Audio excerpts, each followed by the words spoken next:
الحمد لله نحمده ونستعينه ونستغفره ونعوذ بالله من شرور أنفسنا وسيئات أعمالنا من يهده الله فلا مضل له ومن يضلل فلا هادي له ونشهد أن لا إله إلا الله وحده لا شريك له ونشهد أن سيدنا ونبينا ومولانا محمدا عبده ورسوله صلى الله تعالى عليه وعلى آله وأصحابه وبارك وسلم تسليما كثيرا أما بعد فقد قال الله تعالى في القرآن المجيد والفرقان الحميد أعوذ بالله من الشيطان الرجيم بسم الله الرحمن الرحيم ولنبلونكم بشيء من الخوف والجوع ونقص من الأموال والأنفس والثمرات وبشر الصابرين الذين إذا أصابتهم مصيبة قالوا إنا لله وإنا إليه راجعون أولئك عليهم صلوات من ربهم ورحمة وأولئك هم المهتدون صدق الله العظيم. Chers frères, assalamu alaikum wa rahmatullahi wa barakatuh. Chers frères, chacun de nous sommes témoins depuis plusieurs jours, depuis maintenant plus d'une semaine, des événements qui sont survenus en Turquie, en Syrie, etc.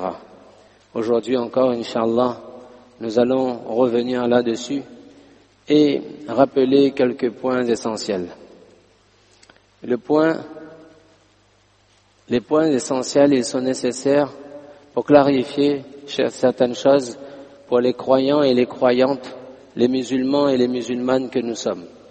On l'a rappelé il y a quelques jours de manière brève, après la salat de Maghrib, que lorsque surviennent parfois dans l'univers et sur cette terre certaines catastrophes naturelles, il y a eu des inondations, il y a eu les tsunamis, il y a eu dans le passé et récemment encore des tremblements de terre, des séismes, il y a des ouragans, il y a des tempêtes, etc.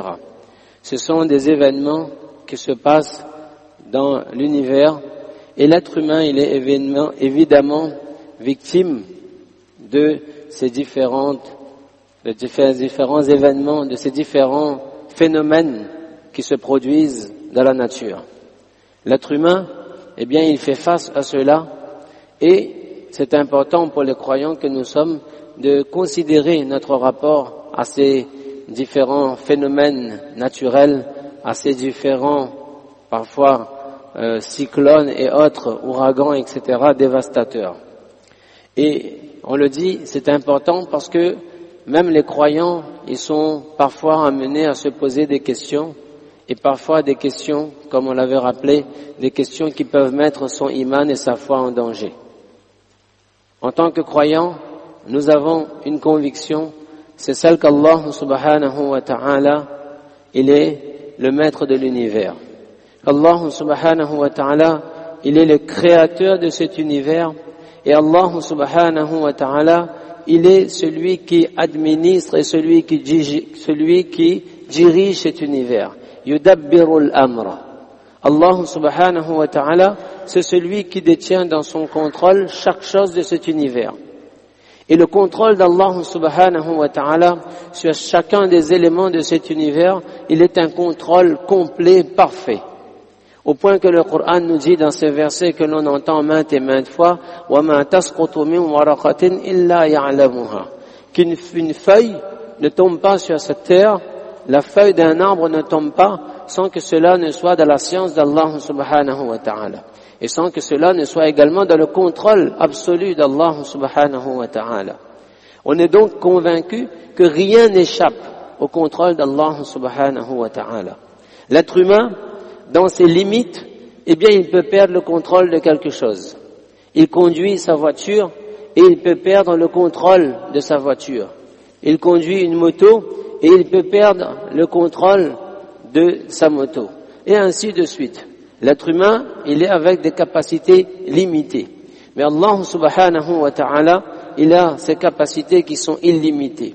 Et Allah subhanahu wa ta'ala, à partir de là, eh bien, il crée, il contrôle, il dirige chaque situation avec un pouvoir complet et un contrôle total. Ça, c'est notre yaqeen complet en Allah subhanahu wa ta'ala. C'est notre yaqeen et notre conviction complète en toute situation, et même lorsque ce genre de phénomène, ce genre de tragédie, comme un séisme, comme un tremblement de terre, comme un tsunami ou tout autre phénomène naturel peut se produire. Rien à ce moment-là n'a échappé au contrôle d'Allah subhanahu wa ta'ala. Alors lorsqu'un séisme, un tremblement de terre se produit, lorsqu'un autre phénomène naturel se produit, eh bien les scientifiques interviendront et expliqueront par les causes matérielles et apparentes, eh bien pourquoi cela s'est produit. Qu'il y a eu un mouvement des plaques tectoniques et un déplacement, et cela a provoqué telle chose. Pour le tsunami, il y aura sa raison, et pour les autres également phénomènes, il y aura des raisons. Ça c'est inévitable, et ça on est tout à fait d'accord. Mais on sait qu'il y a derrière ce qui s'est passé la volonté d'Allah subhanahu wa ta'ala. Que ça s'est produit ici, ça se produit à ce moment, ça se produit avec cette intensité, ça s'est produit de telle manière, eh bien ça c'est Allah subhanahu wa ta'ala uniquement qu'il a dans sa science et dans son contrôle. Et donc ça c'est important. Et on l'avait dit l'autre jour que c'est important pour que le croyant et la croyante ne mettent pas leur iman en danger. Parce que le iman il est en danger, pourquoi? Parce que l'être humain il est quelqu'un qui a ses sensibilités. Il voit des images. Du matin au soir il fait face à ces images, à ces ruines, à ces gens qui meurent. Aujourd'hui, après ces plusieurs jours, on voit ces cimetières improvisés, ces gens qui 24 heures sur 24, eh bien, sont extraits, parfois encore en vie par la grâce d'Allah, et parfois Allah l'a voulu ainsi, sans vie, et ils sont ramenés et ils sont enterrés. Des tragédies humaines, des enfants qui perdent les parents, des parents qui perdent les enfants, des proches qui n'ont plus de membres de leur famille, etc., etc. Ça prendra encore beaucoup de temps pour tout recenser, pour tout comprendre. Mais il n'y a pas de doute que c'est une tragédie humaine. Il n'y a pas de doute là-dessus. Mais de comprendre qu'en tant que croyant, que même si ces images, eh bien, elles nous touchent, même si ces images, eh bien, elles touchent notre intérieur et appellent justement parfois à cette tristesse que l'on ressent, l'expression de notre tristesse, des larmes qui peuvent même couler par rapport à tout ce qui se passe, mais au final, le croyant, il ne dit que ce qui plaît à Allah subhanahu wa ta'ala. Et c'est là que je le dis. Et si je le dis, c'est parce que ça existe, chers frères, c'est que des croyants et des musulmans qui disent, mais Allah existe-t-il vraiment? Si il y a de telles tragédies, la question qui revient donc, mais où est Dieu alors? Et en d'autres termes, comme diraient certains, y a-t-il un pilote de l'avion? Eh bien, le croyant, il fait très attention à ce genre de paroles. C'est le iman qui est en jeu. Il n'a aucun doute, pas un atome de doute sur le fait que tout cela est dans le contrôle d'Allah subhanahu wa ta'ala. Cela nous dépasse, la sagesse d'Allah nous dépasse. Il ne faut pas se laisser submerger par les émotions pour remettre en cause l'existence même d'un Allah subhanahu wa ta'ala qui serait là et qui contrôlerait tout cela. Ça c'est important. Sinon, comme on l'a dit, c'est le iman qui est en danger. Quelqu'un qui prononce ce genre de paroles avec un doute, eh bien, il faudrait relire la shahada. C'est pourquoi c'est important. Important de comprendre également que qui nous a promis et qui nous a dit que sur cette terre il n'y aurait rien de mal, que sur cette terre il n'y aurait que du bonheur pour tout le monde, que sur cette terre il n'y aurait que la santé, le bonheur, la joie, la richesse et rien d'autre. C'est qu'on n'a pas compris que ad-dunya darul bala, que cette terre c'est une terre d'épreuves. La vie, elle est faite d'épreuves. Et chacun de nous, présent ici et absent, chacun de nous, eh bien, on vit des épreuves dans notre vie. À des différents moments de notre vie, eh bien, on est touché par des épreuves.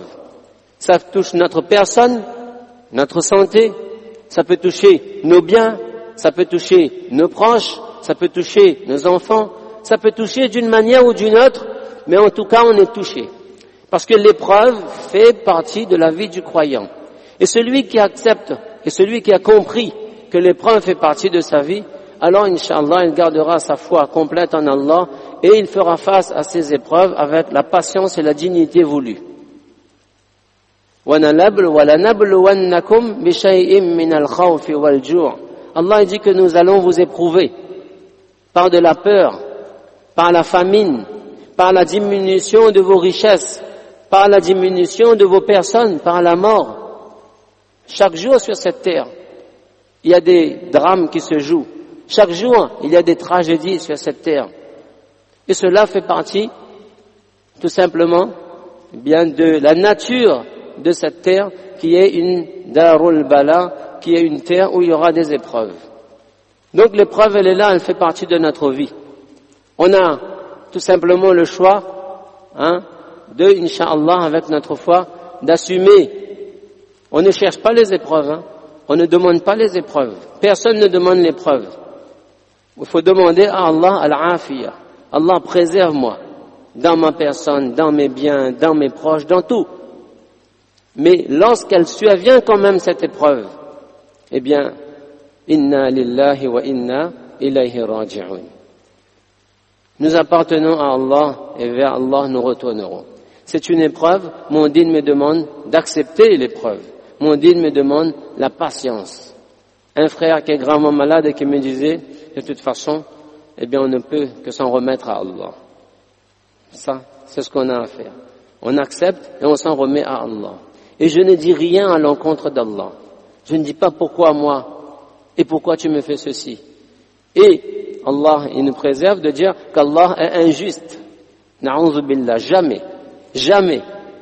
jamais prononcer de telles paroles. Allah, un de ses attributs, c'est Al-Adl, le juste. Et qui serait juste si Allah devient injuste? Allah, tout ce qu'il fait, c'est justice. Mais nous, on est limités pour comprendre la justice d'Allah. On est limité pour comprendre la sagesse d'Allah. On est limité pour comprendre le fonctionnement qu'Allah subhanahu wa ta'ala il a choisi. Et je l'ai rappelé l'autre jour, dans ces images terribles que nous voyons, et ces personnes qui ont péri, eh bien Allah il sait mieux. On ne dit pas non plus qu'un tel a pu mériter, ou bien c'était le châtiment. Non, Allah il connaît. Nous on n'a pas à juger quoi que ce soit. Le croyant, il s'en remet à Allah, il fait des du'as. S'il peut aider matériellement, il aide. S'il peut aider par ses du'as, il aide, il compatit, il fait ce qu'il peut à son niveau. Et à son niveau, il se tourne vers Allah. Oh Allah, eh bien, je me tourne vers toi. Je te demande de nous préserver, nous. D'aider ceux qui sont dans les épreuves et nous, préserve-nous. Il y a juste un cyclone qui arrive. On nous a dit attention, la situation va se dégrader. Mais qui sait? Et on a vu combien de fois il y a eu des événements très très graves, même chez nous. Et ça peut arriver partout. Donc, on s'en remet à Allah, on lui demande sa protection. Et on fait preuve d'humilité, mes frères. On fait preuve d'humilité. Le Coran, il a mis en garde contre celui qui marche, il a mis en garde celui qui marche sur la terre avec fierté. Moi-je. Il n'y a pas de moi-je. Dans ces tragédies, eh bien, il y avait celui qui est parti dormir et en étant très riche et réveillé le matin, il n'a plus rien du tout. Propriétaire de tel bâtiment, de telle chose, le matin, tu n'as plus rien du tout. Il y a celui qui disait que un endroit où il y a carrément un grand fossé qui se crée, un canyon même, il disait que moi, mes champs d'olives étaient à cet endroit. Maintenant, c'est un grand trou béant, il n'y a plus rien. Attention, l'humilité, on reste humble, on se tourne vers Allah. On le remercie pour ses bienfaits, on lui demande la afiya pour nous et on lui demande la protection pour tout un chacun. Qu'Allah subhanahu wa ta'ala nous permette dans chacune de ces situations de se tourner vers lui avec sincérité, avec humilité. Qu'Allah subhanahu wa ta'ala préserve toute la ummah et qu'il fasse descendre sa rahma, sa miséricorde avec ces semaines qui nous amènent vers le mois de Ramadan, qui nous permettent un retour salutaire vers lui. Fajazakumullahu khaira wa akhiru da'wana alhamdulillahi rabbil alamin.